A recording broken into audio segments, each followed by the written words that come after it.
सरोकार।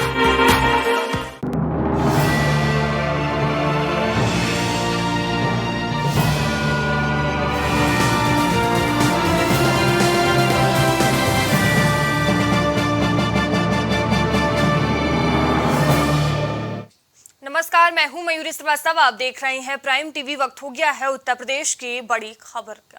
शुरू करते हैं खबरों की ओर। तो बता दें, कांग्रेस प्रियंका गांधी के लिए संभावना तलाशती हुई नजर आ रही है। लोकसभा चुनाव के लिए कई सीटों पर होमवर्क शुरू कर दिया गया है, जिसमें वाराणसी, फूलपुर, प्रयागराज में संभावना तलाशी जा रही है। अमेठी से राहुल गांधी के चुनाव लड़ने की भी संभावना है। बता दें कि रायबरेली से सोनिया गांधी के चुनाव लड़ने की संभावना है। रायबरेली में सोनिया के नाम पर बुधवार प्रचार शुरू हो रहा है। तो बता दें, लगातार लोकसभा चुनाव को देखते हुए अब कांग्रेस भी एक्शन मोड में आ गई है। जहां एक तरफ भारतीय जनता पार्टी और सपा कोई कसर नहीं छोड़ रही है, तो वहीं अब कांग्रेस भी पीछे नहीं रहना चाहती। वाराणसी, फूलपुर, प्रयागराज में संभावना तलाशी जा रही है। अमेठी से राहुल गांधी के चुनाव लड़ने की संभावना है। और इस खबर पर हमारे सहयोगी विवांशु से जुड़ चुके हैं। विवांशु, देखिए, प्रियंका गांधी के लिए यूपी में अब संभावना तलाशी जा रही है। जानकारी सामने आ रही है कि यूपी के किसी भी सीट से प्रियंका गांधी चुनाव लड़ सकती हैं। जी बिल्कुल, आपको बता दें कि जब से यूपी कांग्रेस की कमान अजय राय के हाथों में आई है, तब से लगातार कांग्रेस की खोई हुई जमीन को तलाशने में अजय राय लगे हुए हैं। जहां एक तरफ चर्चाएं हैं कि जिला वार कहीं ना कहीं संगठन में बड़े बदलाव के आसार जताए जा रहे हैं, उसी क्रम में राहुल गांधी के अमेठी से चुनाव लड़ने को लेकर अजय राय की तरफ से दावा भी किया गया है। वहीं अगर बात की जाए तो प्रियंका गांधी को भी उत्तर प्रदेश से कहीं ना कहीं चुनाव लड़ाने की कांग्रेस तैयारी कर रही है। उत्तर प्रदेश के कांग्रेस अध्यक्ष अजय राय कहीं ना कहीं इसको लेकर अब एक समीकरण भी तैयार कर रहे हैं। अगर बात की जाए तो प्रियंका गांधी को 5 सीटों पर कहीं ना कहीं उतारने की कवायद तेज है। अगर बात की जाए तो फूलपुर से कहीं बात की जा रही है कि प्रियंका गांधी उम्मीदवार हो सकती है, क्योंकि बात करें तो देश के प्रथम प्रधानमंत्री जवाहरलाल नेहरू भी फूलपुर लोकसभा क्षेत्र से सांसद चुनकर आए हैं। उसके ठीक बाद अगर बात की जाए तो फूलपुर से पड़ोसी लोकसभा क्षेत्र प्रयागराज, वाराणसी, और बात करें तो इसके अलावा अगर देखें तो प्रदेश के 2 और लोकसभा सीटों से कहीं ना कहीं प्रियंका गांधी को चुनावी मैदान में उतारने की तैयारी कांग्रेस कर रही है। और इसको लेकर अगर बात की जाए तो यूपी कांग्रेस के अध्यक्ष अजय राय पूरी तरह से प्रियंका गांधी को उत्तर प्रदेश से उनको लॉन्च करने के लिए, यानी कि सदन का अब पहली दफा प्रियंका गांधी चुनाव लड़ेंगी किसी सदन का हिस्सा बनने के लिए, तो अजय राय उनकी अगुवाई कर रहे हैं। और अजय राय कहीं ना कहीं 5 सीटों को चिन्हित कर रहे हैं और कांग्रेस के शीर्ष नेतृत्व कहीं ना कहीं इस बात को तय करेगा कि प्रियंका गांधी कहां से चुनावी मैदान में नजर आएगी 24 के चुनाव में। जी, धन्यवाद हमसे जुड़ने के लिए, तमाम जानकारियों के लिए। तो वहीं यूपी के मऊ जिले की घोसी विधानसभा उपचुनाव में जैसे जैसे मतदान की तारीख नजदीक आ रही है, वैसे वैसे चुनावी सरगर्मियां बढ़ती हुई नजर आ रही हैं। बताया जा रहा है कि सपा और भाजपा ने चुनाव प्रचार में ताकत झोंक दी है और समाजवादी पार्टी के मुखिया अखिलेश यादव आज घोसी में जनसभा करेंगे। साथ ही सपा मुखिया के आगमन को देखते हुए पार्टी के नेता तैयारी में लगे हुए हैं। वहीं मुख्यमंत्री योगी आदित्यनाथ 2 सितंबर को घोसी चीनी मिल के पास स्थित मैदान में जनसभा को संबोधित करेंगे। इसकी तैयारियों में भाजपा नेता जुट चुके हैं। तो देखिए, अब घोसी उपचुनाव लगातार दिलचस्प होती हुई नजर आ रही है, जहां एक तरफ सपा मुखिया अखिलेश यादव चुनाव प्रचार करने पहुंचे हुए हैं। तो जानकारी सामने आ रही है कि 2 सितंबर को मुख्यमंत्री योगी आदित्यनाथ हुंकार भरते हुए नजर आएंगे। तो चुनाव प्रचार में सपा बसपा ने अब ताकत झोंक दी है। जहां अखिलेश यादव आज घोसी में जनसभा करेंगे, तो वहीं सपा मुखिया के आगमन को लेकर तैयारियां भी भरपूर की गई हैं। और इस खबर पर हमारे सहयोगी विवेक हमसे जुड़ चुके हैं। विवेक, देखिए, घोसी उपचुनाव अब बेहद ही दिलचस्प होता नजर आ रहा है, जहां एक तरफ सपा मुखिया अखिलेश यादव चुनाव प्रचार में जुट गए हैं, तो वहीं जानकारी सामने आ रही है कि 2 सितंबर को मुख्यमंत्री योगी आदित्यनाथ चुनाव प्रचार करेंगे। देखिए, अगर बात की जाए तो घोसी उपचुनाव के चुनाव प्रचार में सिर्फ 6 दिन का समय शेष है और दोनों ही पार्टियां, समाजवादी पार्टी और भारतीय जनता पार्टी, इन 6 दिनों को बखूबी चुनाव प्रचार के लिए इस्तेमाल करना चाहेगी। अगर देखा जाए तो जिस तरीके से भारतीय जनता पार्टी ने अपने तकरीबन दर्जन भर से ज्यादा मंत्रियों और विधायकों को यहाँ पे उतार चुकी है चुनाव प्रचार में। इसके अलावा अगर बात की जाए तो जिस तरीके से समाजवादी पार्टी भी यहाँ पे जाति समीकरण को साधते हुए दिखाई दे रही है। अगर बात करें तो 4,20,000 मुस्लिम मतदाता घोसी में है, जिसमें से अकेले 80,000 मतदाता जो है मुस्लिम है। कुल 4,20,000 वोटर्स हैं, 70,000 दलित वोटर्स हैं। इसके अलावा अगर बात करें तो तकरीबन 50,000 से ज्यादा यादव वोटर्स हैं। और लुनिया और चौहान वोटर्स की अगर बात करें तो जिस तरीके से देखा जा रहा है वहां भी 50,000 के लगभग वो वोटर्स दिखाई दे रहे हैं। ऐसे में समाजवादी पार्टी के राष्ट्रीय अध्यक्ष अखिलेश यादव आज घोसी में अपने प्रत्याशी के लिए चुनाव प्रचार करेंगे और जनता से समाजवादी पार्टी के समर्थन की मांग करेंगे। और जिस तरीके से लगातार भारतीय जनता पार्टी के कई कद्दावर नेता, मंत्री, दोनों डिप्टी सीएम लगातार वहां जा चुके हैं। नगर विकास मंत्री ए.के. शर्मा भी कल वहां पे थे, ब्रजेश पाठक भी कल वहां पे थे। और जिस तरीके से लगातार अगर देखा जा रहा है तो 2 सितंबर को आखिरी दाव खेलने के लिए उत्तर प्रदेश के मुख्यमंत्री योगी आदित्यनाथ वहां चुनाव प्रचार करेंगे और दारा सिंह चौहान के पक्ष में जनता से वोट की अपील करेंगे और भारतीय जनता पार्टी के पिछले डबल इंजन सरकार के 9 सालों के कार्यों को भी दर्शाएंगे। जी धन्यवाद विवेक तमाम जानकारियों के लिए। उत्तर प्रदेश के पूर्वांचल के माफिया डॉन मुख्तार अंसारी ने गैंगस्टर मामले में मिली 10 साल की सजा के खिलाफ हाई कोर्ट का दरवाजा खटखटाया है, जहां माफिया डॉन मुख्तार अंसारी की याचिका पर आज इलाहाबाद हाई कोर्ट में सुनवाई होगी, जिसे लेकर हाई कोर्ट ने गाजीपुर के स्पेशल कोर्ट से रिकॉर्ड तलब किया है। दरअसल गैंगस्टर मामले को लेकर गाजीपुर के स्पेशल कोर्ट में मुख्तार अंसारी पर केस चल रहा था, जिस पर 29 अप्रैल को गाजीपुर की स्पेशल कोर्ट ने मुख्तार अंसारी को दोषी पाया और उसे 10 साल के कारागार की सजा सुनाई। इसके बाद अब मुख्तार अंसारी ने गाजीपुर की स्पेशल कोर्ट में सुनाई गई सजा को इलाहाबाद हाई कोर्ट से चैलेंज किया है, जिसे लेकर आज जस्टिस राजवीर सिंह की सिंगल बेंच में मामले की सुनवाई होगी। तो बता दें, मुख्तार अंसारी पर गैंगस्टर के मामले में मुख्तार ने स्पेशल कोर्ट के फैसले को चुनौती दे दी है। आज इलाहाबाद हाई कोर्ट में इस मामले पर सुनवाई होगी।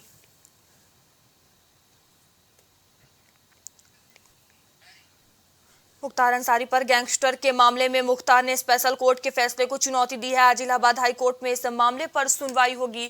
बता दें कि आज जस्टिस राजवीर सिंह की सिंगल बेंच मामले की सुनवाई करेगी। आज इलाहाबाद हाई कोर्ट में यह सुनवाई होनी है, जहां 10 साल की सजा सुनाई गई थी। उस मामले में मुख्तार अंसारी ने चैलेंज करते हुए तो इस मामले में आज सुनवाई होनी है। और इस खबर पर हमारे सहयोगी पवन हमसे जुड़ चुके हैं। पवन, देखिए, मुख्तार अंसारी पर गैंगस्टर के मामले में मुख्तार ने स्पेशल कोर्ट के फैसले को चुनौती दे दी है। आज इलाहाबाद हाई कोर्ट में सुनवाई होनी है, क्या कुछ पूरी जानकारी? देखिए, उत्तर प्रदेश के पूर्वांचल के माफिया डॉन मुख्तार अंसारी ने गैंगस्टर मामले में मिली 10 साल की सजा के खिलाफ हाईकोर्ट का दरवाजा खटखटाया है, जहां माफिया डॉन मुख्तार अंसारी की याचिका पर आज इलाहाबाद हाईकोर्ट में सुनवाई होगी, जिसको लेकर हाईकोर्ट ने गाजीपुर की स्पेशल कोर्ट से रिकॉर्ड तलब किया है। दरअसल गैंगस्टर मामले को लेकर गाजीपुर की स्पेशल कोर्ट में मुख्तार अंसारी पर केस चल रहा था, जिस पर 29 अप्रैल को गाजीपुर की स्पेशल कोर्ट ने मुख्तार अंसारी को दोषी पाया था और उन्हें 10 साल की कारागार की सजा सुनाई थी।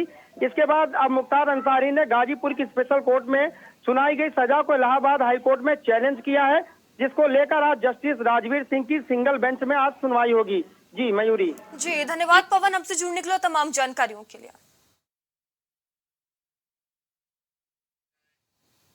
प्रयागराज के खीरी क्षेत्र में बहन के छेड़खानी के विरोध में 10वीं के छात्र की पीट कर हत्या को लेकर दूसरे दिन भी चक्का जाम जारी है, जहां परिजनों की मांग है कि जब तक हत्यारों पर कड़ी कार्रवाई नहीं की जाएगी तब तक खीरी खेराव मार्ग जाम रहेगा। बताया जा रहा है कि खीरी निवासी सत्यम शर्मा अपनी बहन के साथ स्कूल बंद होने पर घर वापस जा रहा था, तभी कुछ युवकों ने युवक की बहन से छेड़छाड़ की, जिसका विरोध करने पर युवकों ने भाई की पीट कर हत्या कर दी, जिसके बाद गुस्साए परिजनों ने चक्का जाम कर दिया। वहीं चक्का जाम की सूचना पर कई थानों की पुलिस मौके पर पहुंच गई, जहां उधर परिजनों का कहना है कि जब तक युवक का शव नहीं मिल जाता और हत्यारों को कड़ी कार्रवाई नहीं की जाती तब तक चक्का जाम जारी रहेगा। परमानेंट स्मारक इंटर कॉलेज में बच्चों के बीच कुछ विवाद को लेकर झगड़ा हुआ, जिसको टीचर्स के द्वारा शांत कराया गया। उसके बाद स्कूल छूटने के बाद बाहर भी झगड़ा हुआ, जिसमें एक बच्चे की मृत्यु हो गई। इसमें परिजनों के द्वारा तहरीर दी गई उस पर मुकदमा पंजीकृत किया गया है तथा 3 लोगों को हिरासत में लिया गया है। यहाँ पर जो धरना प्रदर्शन चल रहा था उसको समाप्त कराया गया है। फिलहाल मौके पर शांति व्यवस्था कायम है। में कोई बदतमीजी हुई तो पकड़ के ही चाहिए। आधे हमारे यहाँ चर्चा लगे बात है खुद ही हमारे भैया दौड़े तुम्हारी डाली। हाँ चाचा हाँ कर रहे भाई की हत्या की गई है। स्कूल से घर लौट रहे थे भाई बहन, उसी दौरान ये बड़ी घटना को अंजाम दिया गया है। और इस खबर पर हमारे सहयोगी सौरभ हमसे जुड़ चुके हैं। सौरभ, देखिए, छेड़छाड़ी का विरोध करने पर भाई की पीट कर हत्या की गई है, वहीं परिजनों ने सड़क जाम किया है। क्या कुछ ये पूरा मामला है? देखिए, ये पूरा मामला प्रयागराज जिले के खीरी थाना क्षेत्र का है, जहां पर अपने भाई बहन स्कूल बंद होने के बाद घर वापस होते समय बहन से छेड़खानी करने के विरोध में भाई ने उसको किसी प्रकार से डांटा तो उसको लाठी डंडे से पीटकर हत्या कर दी गई। घटना की सूचना पर पहुंची पुलिस ने शव को कब्जे में लेकर पोस्टमार्टम के लिए भेज दिया। वहीं गुस्साए परिजनों ने कोराव खीरी मार्ग पर चक्का जाम कर दिया गया है। सौरभ, परिजनों ने चक्का जाम किया है, अभी कैसी स्थिति बनी हुई है? क्या कोई आला अधिकारी वहां पहुंचे हैं? क्या कोई आश्वासन दिया गया है परिजनों को? देखिए, घटना की जानकारी शर्मा भी मौके पर पहुंच गया। भारी संख्या में फोर्स भी तैनात की गई। वहीं परिजनों का मांग है कि जब तक हत्यारों को कड़ी सजा नहीं होती तब तक हम लोग धरना प्रदर्शन करते रहेंगे। जी, धन्यवाद सौरभ तमाम जानकारियों के लिए।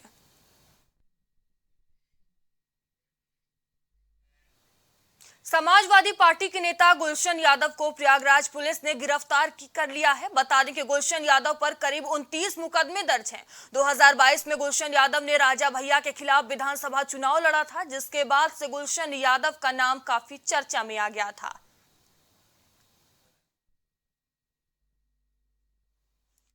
तो सपा नेता गुलशन यादव को गिरफ्तार किया गया है। राजा भैया के खिलाफ चुनाव लड़ा था। बता दें करीब 29 मुकदमे दर्ज हैं गुलशन यादव पर, जिसके बाद पुलिस ने गिरफ्तार कर लिया है गुलशन यादव को।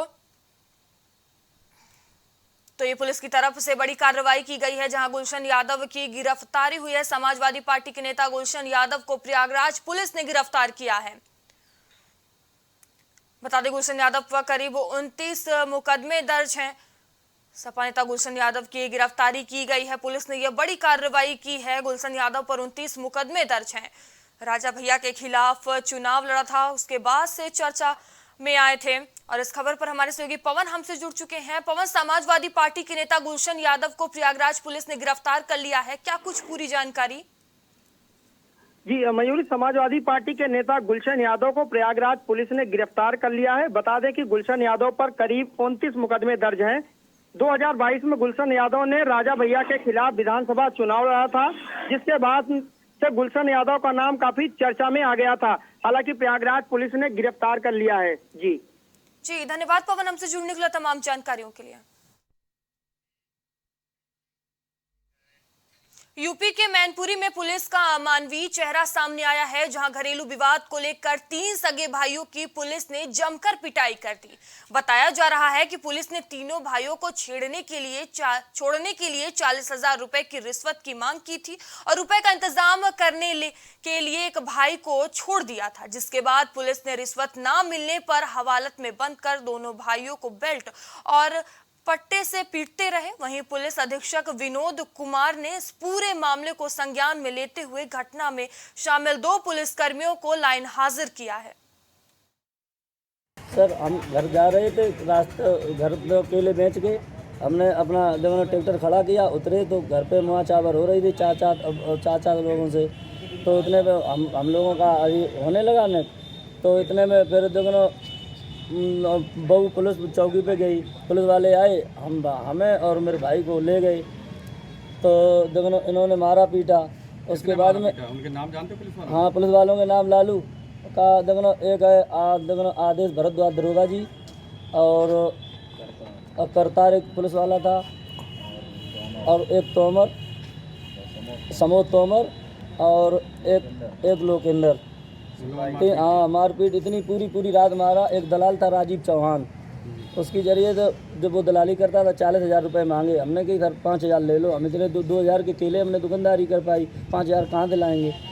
ये थाना बेवर के नवीगंज चौकी का मामला है, जिसमें एक पक्ष है विजय कठेरिया और दूसरा है आदेश कठेरिया। इन दोनों के मध्य एक डीसीएम के ड्राइवर को रखने को लेकर के दोनों पक्षों में मारपीट हुई थी और दोनों पक्षों की तरफ से मारपीट का मुकदमा बेवर थाने में पंजीकृत किया गया था और दोनों पक्षों पे 151 की कार्रवाई की हुई थी, जिसमें एक पक्ष जो आदेश कठेरिया हैं, इन्होंने पुलिस कर्मियों पर गिरफ्तारी के दौरान मारपीट का आरोप लगाया है, जिसमें जांच की गई तो प्रथम दृष्टया 2 आरक्षी जो करतार सिंह और एक लोकेंद्र है, इनको दोषी पाया गया है, जिसमें तत्काल प्रभाव से इनको लाइन हाजिर करते हुए इस पूरे प्रकरण की विस्तृत जांच सीओ गुड़गांव से कराई जा रही है। हमला का सर वो दरोगा जी थे और क्या नाम 3 सिपाही थे सर। कहाँ के? उसने सर डिमांड नहीं 40,000 रुपये मुझसे मांगा था निंदा से। हम 10 सर नहीं हो पाया तो उन्होंने मारपीट की, हर 5 मिनट पर कटा बजाया सर मुझसे। नहीं, वो पुलिस वाले कहाँ, किस थाने चौकी पे? नवीगंज प्रभारी चौकी। किस थाने में पड़ता है ये? बेवर। क्यों मारपीट की थी, क्या वजह रही थी ऐसी? सर ऐसे हमारे चाचा से ऐसे हो गया था घर आपस में, तो सर मुझको आए, मेरे भाई को मुझे लेके गई थी पुलिस, तो उन्होंने रुपए मांगा मुझसे। राजीव चौहान जो दलाल है, उसने क्या नाम हम 2,000 रुपये देते रहे सर, 4,000 रुपये फिर ये कह रहा था 40,000 रुपये दो तब ढीलेंगे, और सर हमें नहीं 40,000 रुपये, तो उन्होंने पूरी रात मुझे पीटा है। किस चीज़ से तुमको मारा है? सर ऐसे ही मारा है सर, पटे से बेल्टों से। चेहरा सामने आया है जहां 2 भाइयों को बेरहमी से पीटा गया है। खबर उत्तर प्रदेश के महाराजगंज जनपद के सिसवा विधानसभा से है, जहां भाजपा से दूसरी बार बने विधायक प्रेम सागर पटेल के लापता होने के पोस्टर सिसवा कस्बे में कई जगहों पर लगाए गए हैं। चस्पा किए गए पोस्टर में लिखा गया है कि गुमशुदा की तलाश। सिसवा विधानसभा क्षेत्र के विधायक प्रेम सागर पटेल सिसवा से लगभग 80 दिनों से लापता हैं। काफी तलाश के बाद भी कहीं नहीं दिखे। दरअसल सुबह जब लोग टहलने के लिए अपने घरों से निकले तो उन्हें सिसवा कस्बे समेत सिसवा स्टेशन पर तमाम इस तरह के पोस्टर चस्पा किए हुए मिले। वहीं गुमशुदगी का पोस्टर क्षेत्र में चर्चा का विषय बना हुआ है और पुलिस जांच पड़ताल में जुटी हुई है। सावन महीना का अंतिम सोमवार है। मैं मध्य प्रदेश में भाजपा के लिए काम कर रहा था। आज मैंने सोचा महाकाल के दर्शन करें, उज्जैन चलें। मैं उज्जैन में आया हूं और अपने सिसवा विधानसभा की महान जनता के लिए बाबा भोलेनाथ को जल देकर के प्रार्थना किया हूं, वो खुशहाल रहे।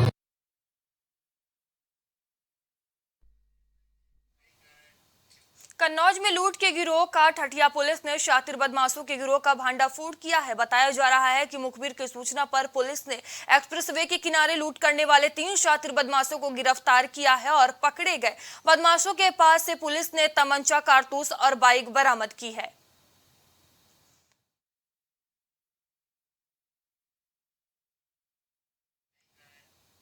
एथलेटिक्स चैंपियनशिप में नीरज चोपड़ा द्वारा गोल्ड मेडल जीत कर भारत का नाम रोशन करने के बाद उनके चाहने वाले अलग अलग तरीके से उनको बधाइयां दे रहे हैं। अमरोहा निवासी युवा चित्रकार जुहैब खान ने नीरज चोपड़ा को इस कामयाबी को सेलिब्रेट करने के लिए दीवार पर कोयले से 6 फीट लंबा चित्र बनाकर उन्हें बधाई दी है। जुहैब ने कहा कि नीरज चोपड़ा हमारे देश का चांद है और हमारे देश के चांद ने हमारे भारत का नाम रोशन किया है, इसलिए मैं उन्हें बधाई देता हूँ।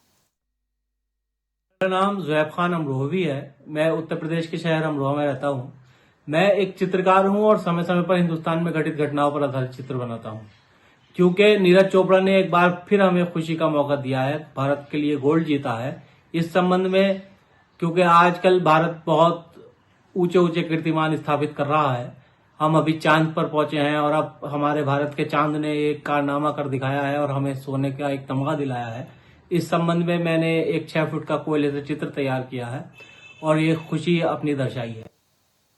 उत्तर प्रदेशी खबरों में फिलहाल अभी के लिए इतना ही। आगे आपसे फिर होगी मुलाकात, तब तक के लिए बने रहिए प्राइम टीवी के साथ। नमस्कार।